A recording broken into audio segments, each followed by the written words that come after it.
Greetings, fellow Earthlings. This is Dave with another episode of And Another Thing with Dave. In this episode, I want to talk about Trump derangement syndrome and how it has people looking back at the Obama administration with rose-colored glasses. Now, I need to stop and clarify for a moment because some of you may think because I'm criticizing Obama and his policies that I am in some way, shape, or form pro-Trump. I am not. I'm not a Biden fan. I'm not a Trump fan. I'm not an Obama fan. I was a Bernie supporter and was appalled at how the Democratic National Committee totally threw Bernie under the bus and gave the election to Biden, basically. Biden had no support. Obama made phone calls and called in a favor to get Buttigieg and Klobuchar to drop out of the race. So then all of a sudden Biden looked better. Bernie was getting smeared. Elizabeth Warren smeared Bernie instead of siding with him. It was a total shit show. But once again, I'm not even allied to Bernie. It's not about personalities. It's about policies. So that's what this is about, is me just breaking down that Obama got away with a lot because he was a good-looking, smooth-talking dude, you know? And we were so glad to be rid of Bush. But let's not go through the same thing where we're so glad to get rid of Trump that we're just frickin' blind for the next 8 years. Okay, so that's what I want to say. Is I'm not rooting for one party or the other. I think both parties are fucked. They've both sold us out. And the time, now more than ever, it's the time for a third party. And the movement for the People's Party seems to be the party. Marianne Williamson is on board with the People's Party. Jimmy Dore is on board. Brianna Joy Gray is on board with the People's Party. A bunch of people. As a matter of fact, it was founded by one of the former organizers of the Bernie campaign. So, movementforapeoplesparty.org. Check it out. All right, now let's get into this episode. I just had to clarify for you. Okay, so I had to roll back and rewind a little bit with this segment. So what I want to do here is I want to look at the promises from Obama's mouth. So here we are at his inauguration speech in New Hampshire from BarackObama.com on YouTube, January 9th, 2008. Barack Obama, yes, we can. So let's listen to what he was promising us. And once again, this will give you a sense of the urgency of the time. Remember? George Bush, never-ending wars, preemptive strikes, the whole world looking at us like we're fucking war criminals. Remember that? Remember the economy tanking? Remember that? Okay, so here we go. So that's the moment that led to the most people turning out in election history, I believe, for Obama, the biggest inauguration celebration in history. And it's because we had so much fucking hope. We were so fucking fed up. And he tapped into that. So now let's listen to him. He's a brilliant orator. Let's listen to him. Thank you, New Hampshire.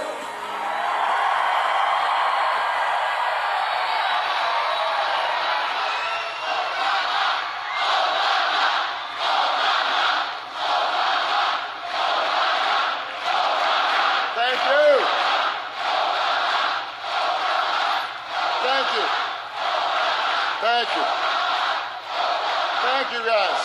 Thank you so much. Thank you. Thank you. Thank you. Not since Kennedy had there been such a movement of support for the people for a candidate. Grass movement support. And because, once again, the country was so fucked up then with the Vietnam War and all that, people were so fed up. And the Nixon administration was so corrupt, very, similar to the situation with him and Bush. We had so much hope. Oh, thank you, New Hampshire. I love you back. Thank you. Thank you. Well, thank you so much. I am still fired up and ready to go.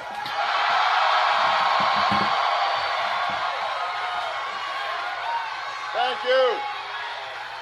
Thank you.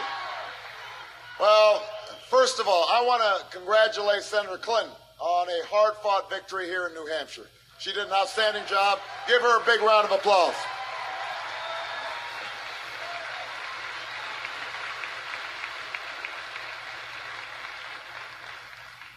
You know, a few weeks ago, no one imagined that we'd have accomplished what we did here tonight in New Hampshire.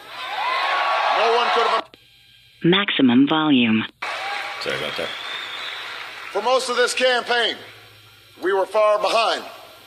We always knew our climb would be steep. But in record numbers, you came out and you spoke up for change. And with your voices and your votes, you made it clear that at this moment, in this election, there is something happening in America.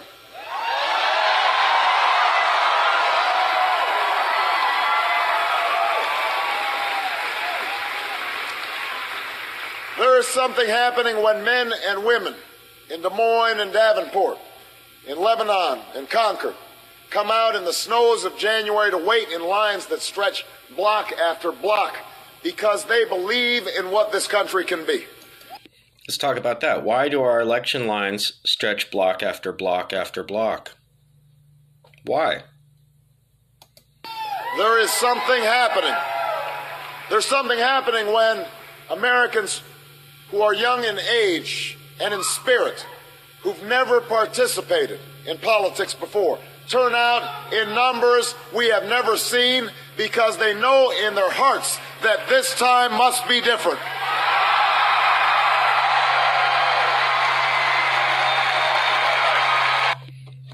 Motherfucker. And you didn't make it different, and now people are so disenfranchised and so hurt, and then they got behind Bernie and they were just smacked in the face and smacked down again.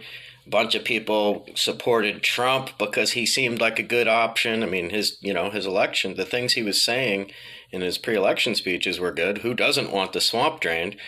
It's just a drag that Trump didn't do any of those things. You know, he filled the swamp.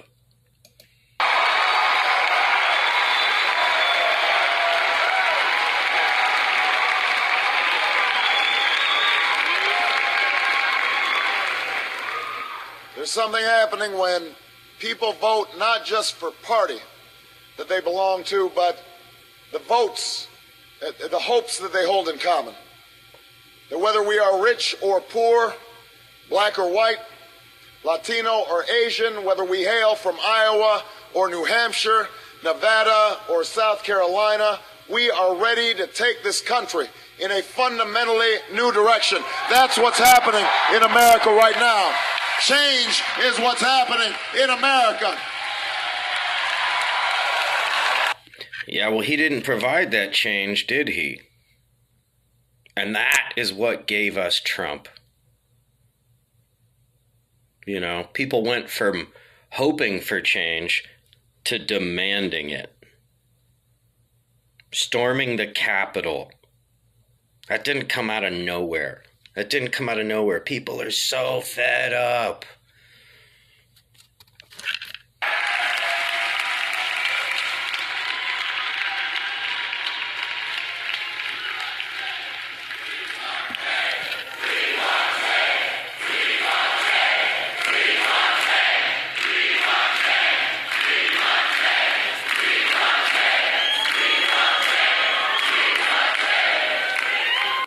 Listen to that. Listen to those people. We want change. Obama was elected with a majority of Democratic and leadership in the House, Democratic Senate. He could have ushered through universal health care, Medicare for all, right there on his first day. He didn't do it. You, all of you who are here tonight, all who put so much heart and soul and work into this campaign, you can be the new majority. Yeah, and those people have all turned out to be the new majority in joining the movement for a People's Party, because they realize after trying under Obama, trying under Bernie, that you cannot change the monster that is the Democratic Party from inside. It's too corrupt. There's too much money. There's too many people, too many career politicians like Pelosi and Feinstein standing in the way of progressive issues. And they're literally the gatekeepers. They may as well be Republican. Who can lead this nation out of a long political darkness. Democrats, independents, and Republicans who are tired of the division and distraction that has clouded Washington, who know that we can disagree without being disagreeable, who understand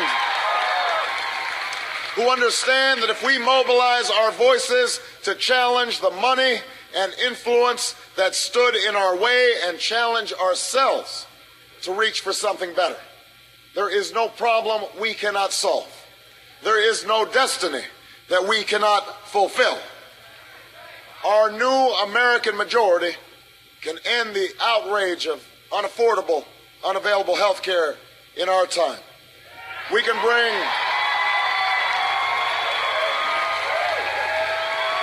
bring doctors and patients, workers and businesses, Democrats and Republicans together, and we can tell the drug and insurance industry that while they get a seat at the table, they don't get to buy every chair. Not this time. Not now. Would they get 9 out of 10 chairs?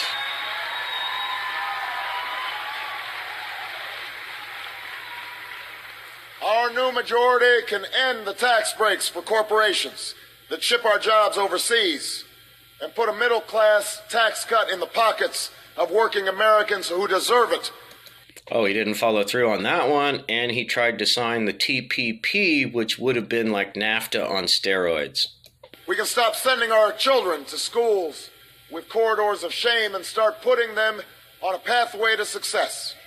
We can stop talking about how great teachers are and start rewarding them for their greatness by giving them more pay and more support. As far as I know, we can do this with our new majority.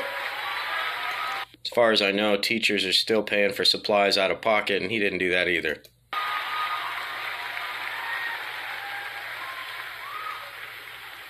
We can harness the ingenuity of farmers and scientists, citizens and entrepreneurs to free this nation from the tyranny of oil and save our planet from a point of no return. Well, he didn't do that either, and you'll see later down in the end in the episode here, we got a quote from Jimmy Dore on how Barack Obama opened up the Arctic to drilling. Oh, and he could have prosecuted the hell out of BP, right? Was that Obama? Was that under Obama? I better check on that one. And when I am President of the United States, we will end this war in Iraq and bring our troops home.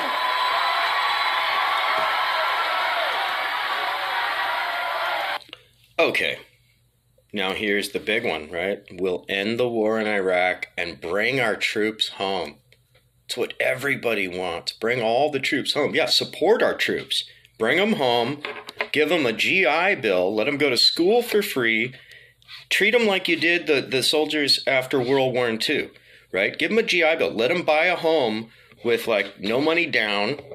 Let them go to college for free and set them up. They paid their dues. Take care of them. But no, they come back and 21 veterans a day from the Iraq War commit suicide in the United States.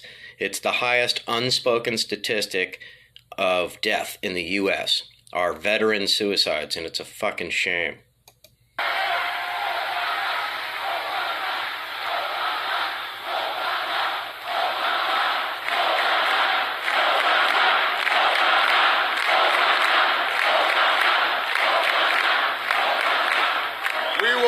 this war in Iraq, we will bring our troops home. We will finish the job. We will finish the job against al-Qaeda in Afghanistan. We will care for our veterans. We will restore our moral standing in the world. And we will never use 9/11 as a way to scare up votes, because it is not a tactic to win an election. It is a challenge that should unite America and the world against the common threats of the 21st century. Terrorism and nuclear weapons, climate change and poverty, genocide and disease. All of the candidates in this race share these goals. All of the candidates in this race have good ideas. And all are patriots who serve this country honorably.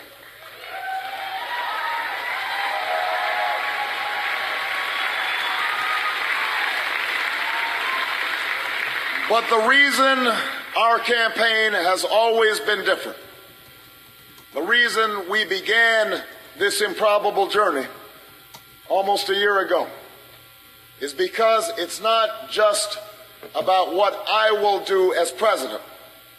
It is also about what you, the people who love this country, the citizens of the United States of America, can do to change it. That's what this election is all about.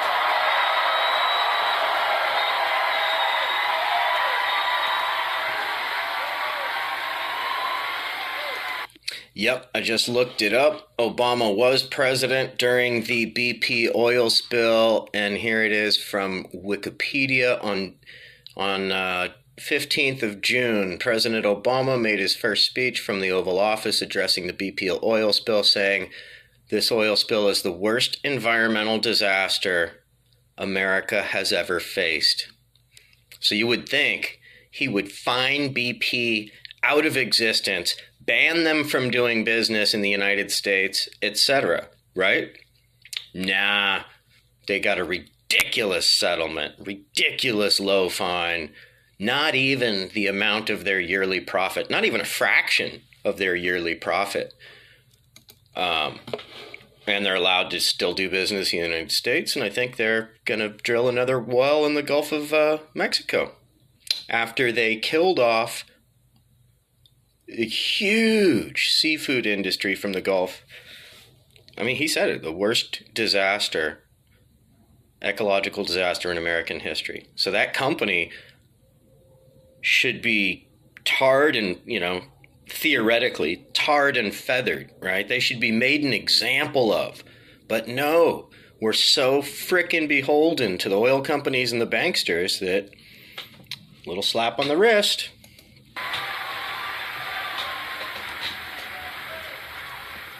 That's why tonight belongs to you. It belongs to the organizers and the volunteers and the staff who believed in this journey and rallied so many others to join the cause. We know the battle ahead will be long, but always remember that no matter what obstacles stand in our way, nothing can stand in the way of the power of millions of voices calling for change. We have been told we cannot do this by a chorus of cynics, and they will only grow louder and more dissonant in the weeks and months to come. We've been asked to pause for a reality check. We've been warned against offering the people of this nation false hope. But in the unlikely story that is America, there has never been anything false about hope. So, there it is, Huge movement of people demanding change. And what did we get? We got pocket change. We got minimal incrementalism. And now with Joe Biden, we're going to get more of the same that. He even said it. Nothing will fundamentally change. So people are going to be so fed up at the end of Biden's administration that I think they're going to want somebody more extreme than Trump. But who knows? Trump Trump might be a shoo-in in 2024. Anyway, I just wanted to give some history on that, and I wanted to use Obama's own words because people, misconstrue things and forget about history and facts. Here is Obama, in his own words, saying how even after he was elected for hope and change, people wanted drastic change.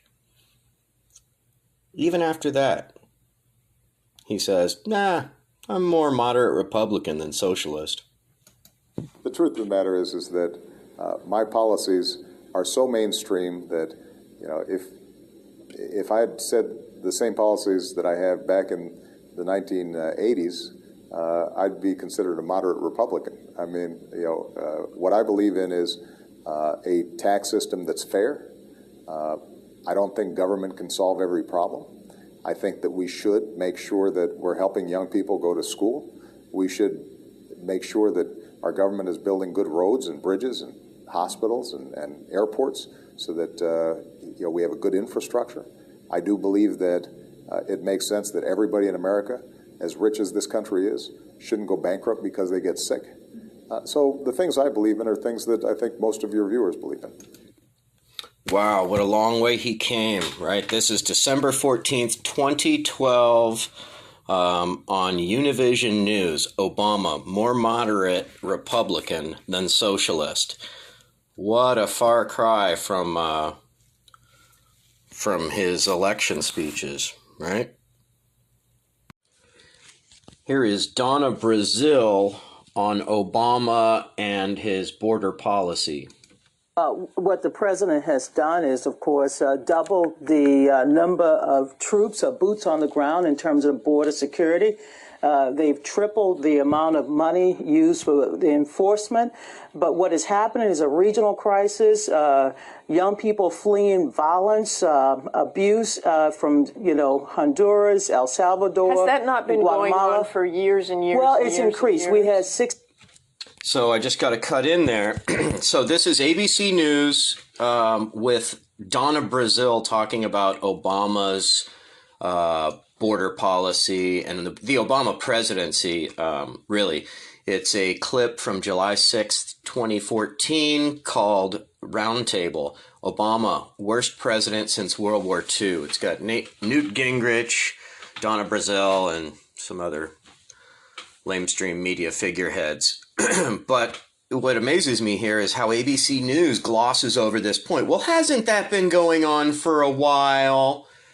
Meaning the refugees fleeing these countries that are all screwed up. She doesn't touch on why they're fleeing their countries at all or what led to that. So what led to that? The CIA under Reagan going into each and every country from Mexico all the way to the tip of South America to Chile and Argentina. There's a fantastic documentary called Inside the CIA, Company Business. And a former CIA operative breaks down that we went into absolutely every single country to overthrow. A lot of those were democratically elected leaders. And we went in to overthrow them because they were not giving U.S. corporations preferential treatment. One of those is United Fruit. The people of the United States ended up rallying and organizing. And when I was a kid, there was a huge boycott of United Fruit because they were basically imperialist Nazi conquistadors just going abroad and seizing people's land. And they had their own armies and everything. So here we were doing what we accuse Russia, Stalin, and China of doing. But here we're doing it methodically, country by country, all the fucking way to the tip of South America. And then what happens? Well, the CIA calls the repercussions of their foreign policy, they call that blowback. So now we're experiencing, quote unquote, blowback, which is tons of 500 kids. Sorry, which is years ago. technical difficulties. So, lost my train of thought. So, it's infuriating. So, these refugees are a direct result of our foreign policy overthrowing their government, destabilizing their entire country, and in most cases, seizing their and privatizing their resources. So, yeah, they're coming here. They're fleeing for a better life. And they're following the legal avenues to do it. They're going to a port of entry and they're applying for residency. You know, they weren't storming the frickin' gates. Not at all. Oh my God. All right, so let's listen to some more of this about Obama here. Grandmother, mothers in Pennsylvania, all in tears crying. And I have to say on a personal level, what an impact that had for me to see that just as a... So this is Republican Michael McCall talking about the cages that were built by Obama and used at the border. Okay, now here is Newt Gingrich, once again talking very selectively about the immigration issue. Is there a country you'd like to move to? 165 million people said yes, the United States. Now we've got to confront the reality. Yes, there are a lot of deep personal stories. There are a lot of very attractive people. You really think we're going to absorb 165 million people? Sudanese, violence. Iraq, violence. Syria, violence. Much of West Africa, violence. Nigeria. Okay, so Newt Gingrich is going down a list of countries that were bombing or destabilizing through means with, covert means with the CIA and whatnot. Syria, boom, bombing the shit out of it. Iraq, fucking bombed it back to the Stone Age. We used depleted uranium munitions, so they're having a horrible epidemic of deformed births. Babies being born with 3 eyes, no arms, no limbs. Oh, it's horrible. And that's going to last thousands of years. And we did that on purpose. Why? It was a cheap way to get rid of nuclear waste. Wow. Yeah, defending democracy. Yeah. West Africa, Somalia, and Sudan, bombing the shit out of them. Why? We want their fucking resources. Africa has tons of gold, lithium, all kinds of precious minerals. So, unfucking believable. He's burying himself by what he's saying, but because we're such an ignorant nation with no free college education, by design, that most people don't know the frickin' history, so he's able to get away with saying this. And the crime here is that the reporter does not hold him accountable. Violence. I mean, there's got to be some rule of law that says we get to defend our own country and we get to control our border. What? We get to defend our own country and we get to defend our border. Wow. Like, how about if we quit fucking with other countries, overthrowing their governments, not for the betterment of American citizens, but for corporate profit, right? Like, how did any American citizen benefit from our invasion of Iraq? Right? Bunch of soldiers dead, increased risk of terrorism because of all the civilians who were murdered. Trump just pardoned these 4 guys who committed a massacre. One of their buddies was killed by an IED, so they went on a rampage and killed the closest 17 people to them, creating a total massacre and creating more terrorists, right? Anybody that saw their family members get killed in that massacre would now be a terrorist. I would be. And Trump just pardoned those people. So maybe if we quit fucking with people, then they quit coming here. So you can't have it both ways. Prodding the world with a stick, fucking it up, lobbing sticks of dynamite all over the world, and then telling them, nope, can't come here. Nope, can't come here. What about the border that they want to build up, that you heard Rick Perry say the head of the border security is just wrong? We need far more to guard the border. That really doesn't solve this immediate crisis. No, I mean... It is freaking hilarious. Like, right? So wasn't it in the 80s we celebrated the freaking German wall coming down, right? The wall of Germany, East Germany. So now we're all about building a wall. What about just dealing with the cause and effect, right? What did we do that caused the present scenario, and how can we rectify that? Well, one, we should disband the CIA because they're just out fucking kicking hornets' nests all over the world. And once again, not for the betterment of the American people at all, but for the American corporation, and now the international corporation. So now we have the CIA doing the bidding of corporations who don't even have a sworn allegiance to the United States, right? So this is absolute fucking lunacy.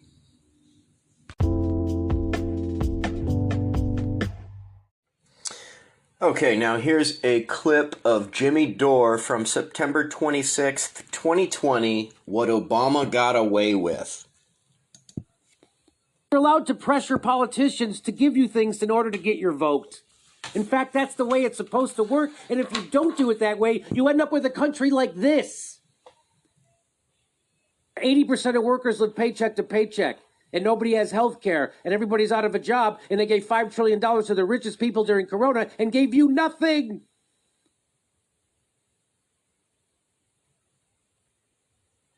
Michelle Obama says she and Barack could never have gotten away with what Trump and the White House does.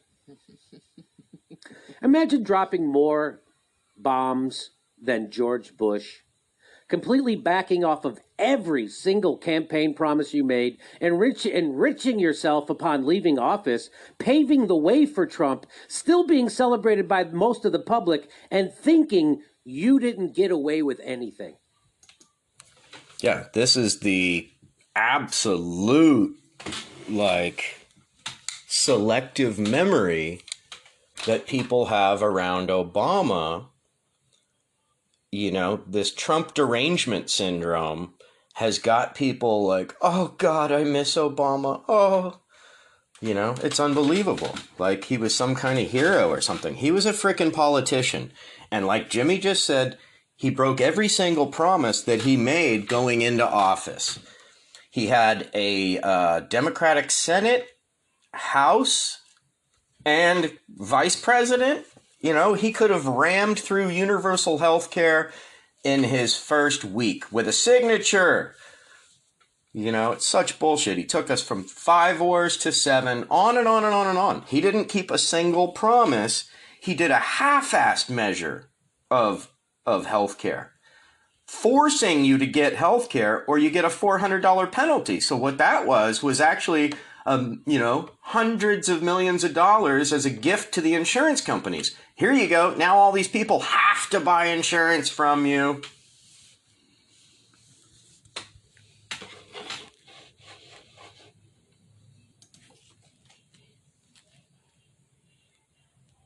Imagine that.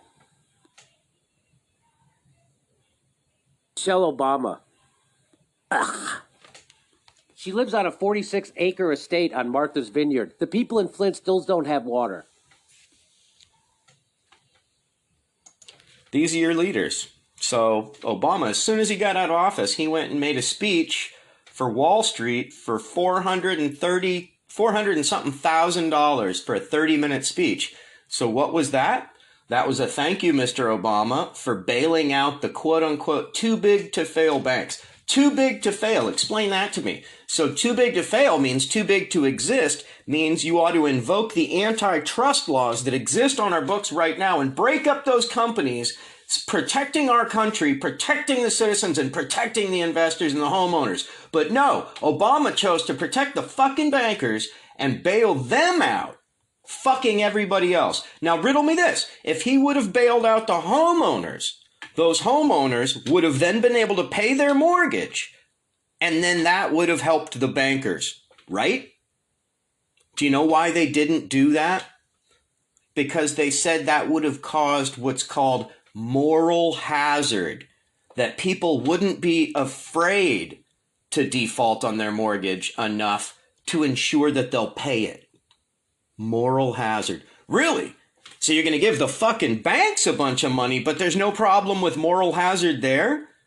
Giving money to a corporation whose sole goal in operating is to make profit? Give me a fucking break.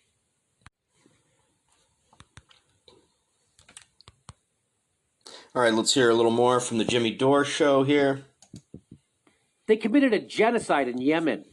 Michelle and Barack Obama, the administration, and Joe Biden tried to throw over Assad in Syria at the behest of the military-industrial complex. Legally. They funded ISIS, tortured Chelsea Manning. You prosecuted journalists using the Espionage Act. What the fuck didn't you do? You got away with everything. You should be in prison. Yeah, nobody knows this. Obama prosecuted more reporters under the Espionage Act than any president before him in fucking history, even during the McCarthy era. So talk about suppressing dissent, suppressing information. Talk about being a fucking tool of the bankers. And then, I don't know if Jimmy's going to mention in this or not, but then there's the whole election of Barack. Citibank straight up sent him a letter once he got into office, or before, when he was running.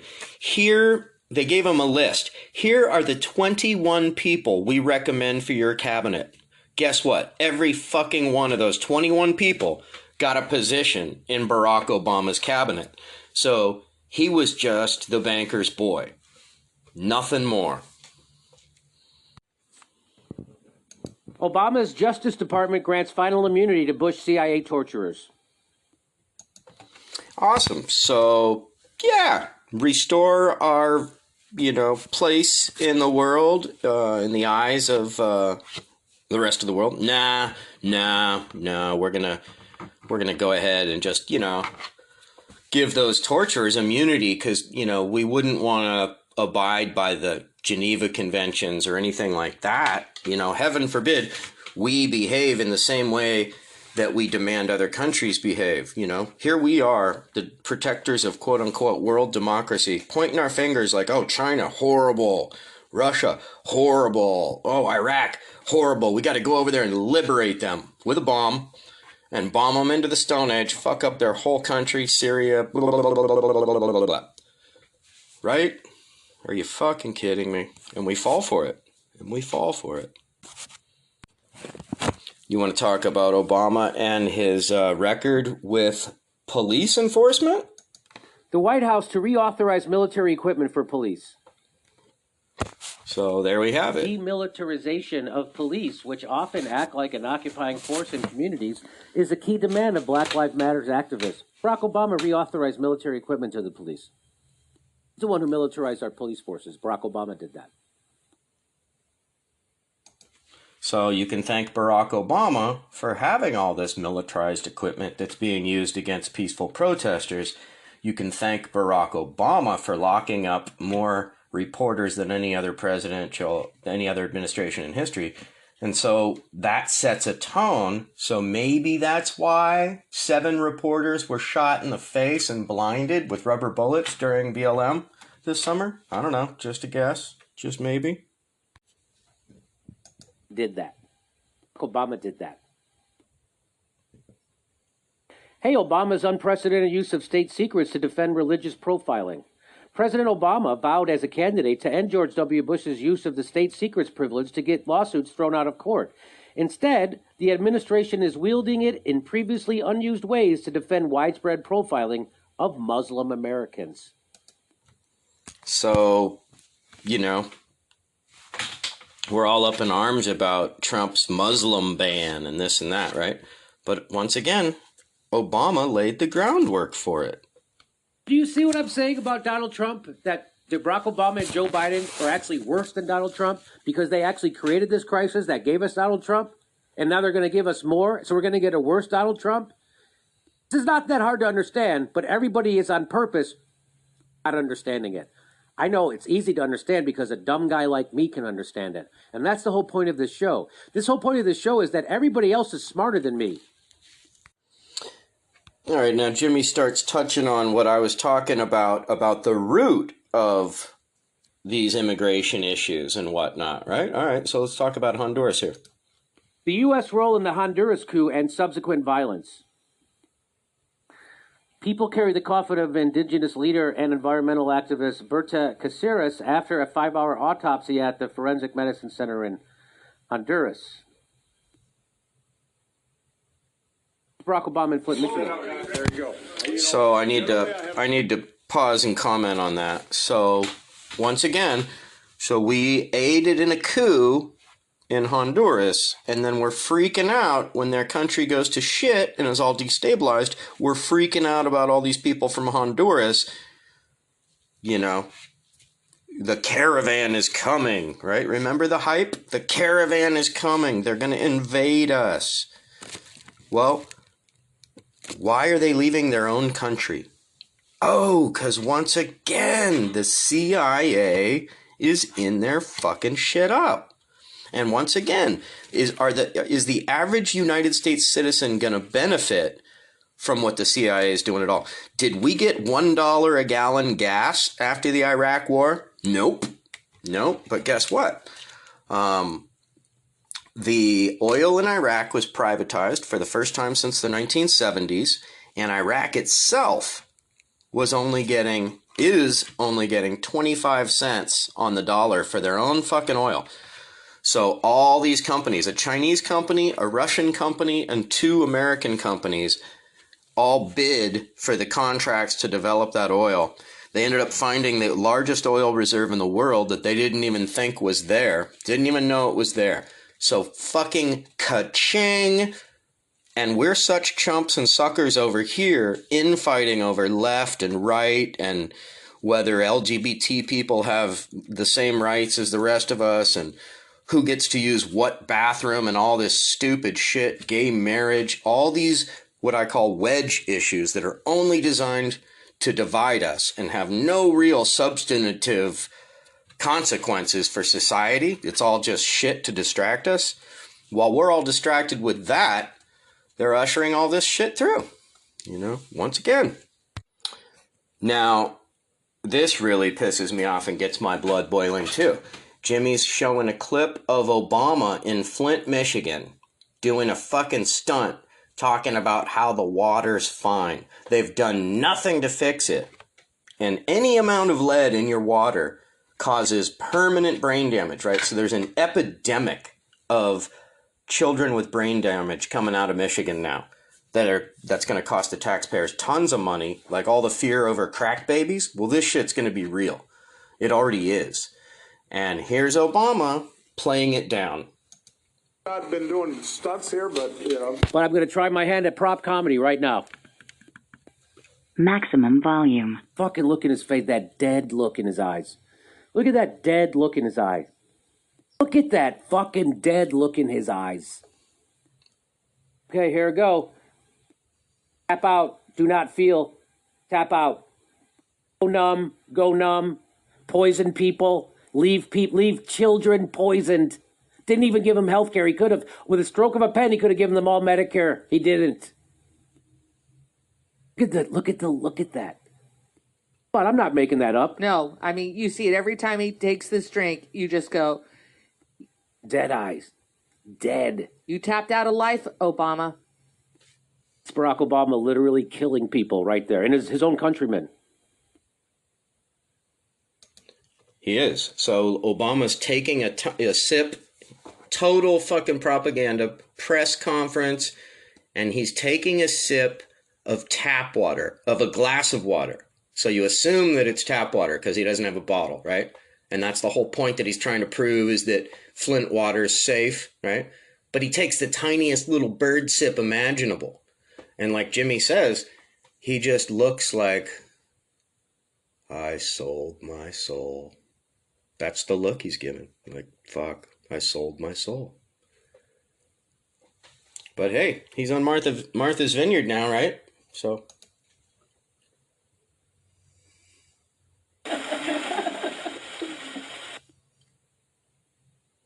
Water's fine in Flint. What a motherfucker. And why is somebody laughing? He didn't go there and help them. He didn't go there and help them. Went there and gaslit them and stabbed them in the back. Actually stabbing them in the front. Bernie won't tell you that. Nobody will make that critique. Nobody. Michael Moore had the balls to show it in his movie. The Democratic Party wanted to lynch him. Michael Moore showed that in his movie. Michael Moore had the guts to show it in his movie. Sometimes Michael Moore has guts. When they're McCarthy smearing a soldier, he doesn't have much guts. But he did there, so tip of the hat. In case people never heard that clip of Obama gaslighting the people of Flint about their water supply and how toxic it was, here is a clip from NBC, May 5th, 2016. Speaking in Flint, Michigan, President Obama, suffering from a fit of coughing, searches his podium, then says, "I want a glass of water." No. Tap water. Listen to this. That's how we invested in community colleges and land-grant colleges like Michigan State.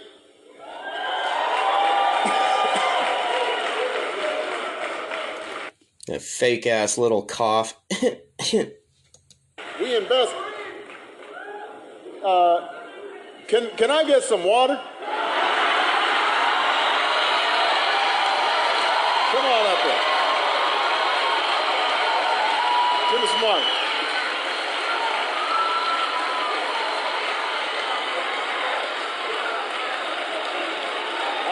I want a glass of water. I want a glass of water. Sit down.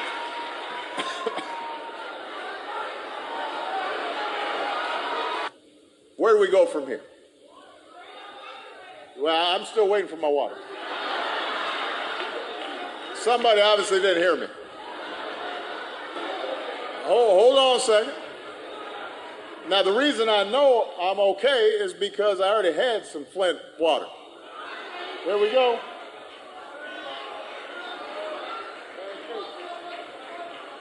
Thank you. I really did need a glass of water. This is not a stunt. So, I'm not lying to you. I'm being honest, right? When somebody says they're not lying to you, they're fucking lying to you. So, I really did need a glass of water. This isn't a stunt. Who would have thought it was a stunt? So, are you fucking kidding me? Now, I'm going to talk about this. Everybody settle down. This is a feisty crowd. What a gaslighting piece of shit. This is a feisty crowd. These, there's kids. Of course, he's a 60-year-old man at this point, whatever. It's children and the elderly that are most susceptible. So here are these developing brains, the worst. So here are these people know that there's an epidemic of lead poisoning in children in their fucking community, and he's totally downplaying it to their face. NBC News. And NBC, doesn't call him out on it at all. But Jimmy does. You can count on Jimmy to bring shit like this to light. That's why Jimmy Dore is blowing up. He doesn't pick a side left or right. He just shows you the bullshit. He just pulls back the curtain so that you can see the emperor has no clothes, Okay, so let's talk about Democrats and the environment, because, climate change, we got 12 years till maybe 10 now till quote-unquote runaway climate change feedback loops to start wreaking havoc. Obama administration improves Arctic drilling. Come on. This is all the stuff Barack Obama got away with that, I don't know if you know, at the top of this segment, it was Michelle Obama saying Trump's getting away with stuff they could never get away with. I'm just showing you all the stuff they got away with. And no problem there. The Arctic's just fine. WikiLeaks Haiti, let them live on $3 a day. The U.S. Embassy aided Levi's, Hanes contractors in their fight against an increase in Haiti's minimum wage. So here we are, exactly what I was talking about. You know, our government acting on behalf of a corporation to benefit them, oppressing people to benefit corporations. I can't say it enough, but there's a documentary that talks all about this. It's called Plutocracy, Plutocracy, Plutocracy, Part 1, Divide and Rule. And it talks about how we've all been duped into fighting amongst each other over these stupid wedge issues and racism and you know, sexism and all this shit. And this has all been designed by the rulers on the hill to keep them safe, to prevent a class war, to prevent us from actually taking hold of the republic and making it a democracy.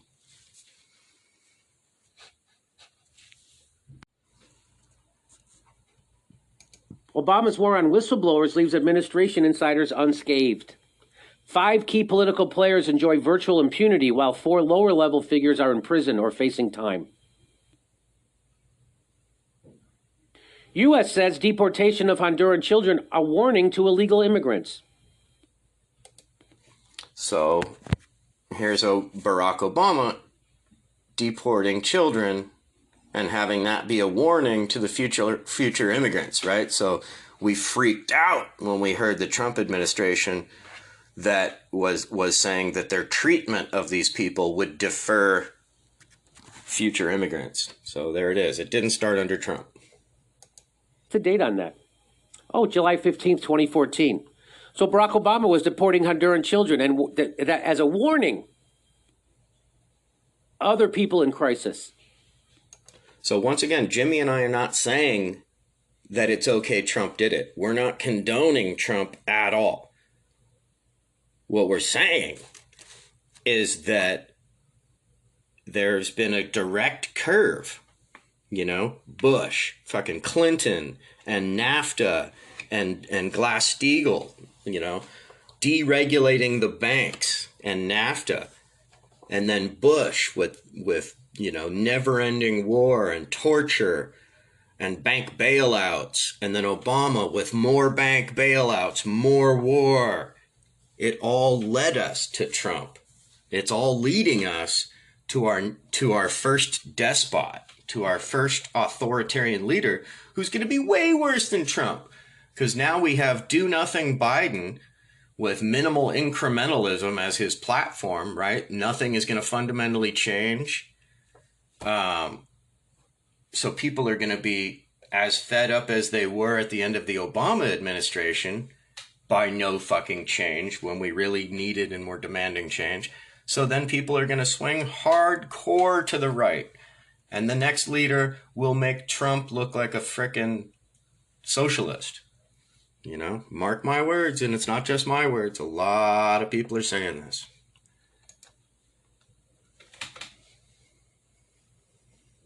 Barack Obama, this is from The Onion. Barack Obama storms out of Michelle Obama's podcast interview after questions about administration's drone use. So get this. So you can connect Barack Obama to climate catastrophe, police brutality, endless wars and genocide, assaults on freedom of the press, nearly everything we're dealing with right now. He planted those seeds, all while we thought he was planting the seeds of change. Oh, he planted the seeds of change already. It's just not the kind of change that we were hoping for. He planted the seeds of change for the New World Order and the corporate takeover. You know, we're closer to a one world government now than ever. Now who's being naive, Kay?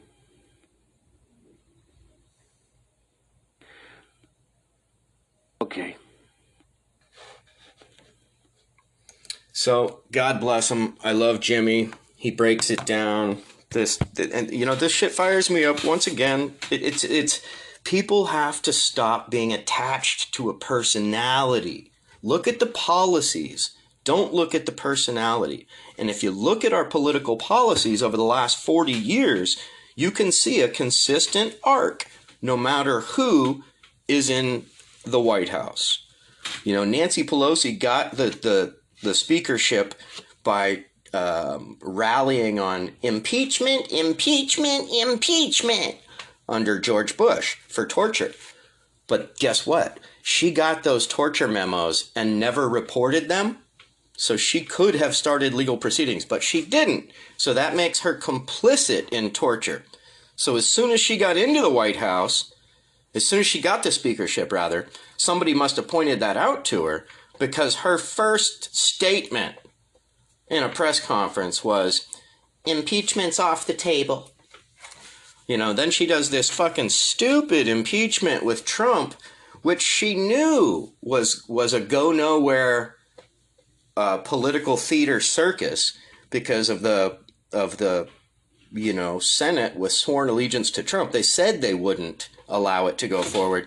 So, whatever. And worst case scenario, he wasn't going to be removed from office. So it was spending a bunch of time and money, political effort, and political capital on theater instead of ramming through Medicare for all, $15 minimum wage, blah, blah, blah, blah, blah, any one of a million things, stopping wars. So, it's the allegiance to a person that has such division going on in our country. And we got to realize they're all full of shit. They all don't give a fuck about you. They don't. They all bend over backwards to blow the corporations and don't give a fuck about you. So, anyway, this has been Dave with And Another Thing. Thanks for tuning in. Hope you're digging what I'm doing, picking up what I'm putting down. If you are, please share with friends. Now available on 8 different platforms, including YouTube. Please check it out. Like, subscribe, hit the bell for future episodes, and as always, share with friends. Thank you.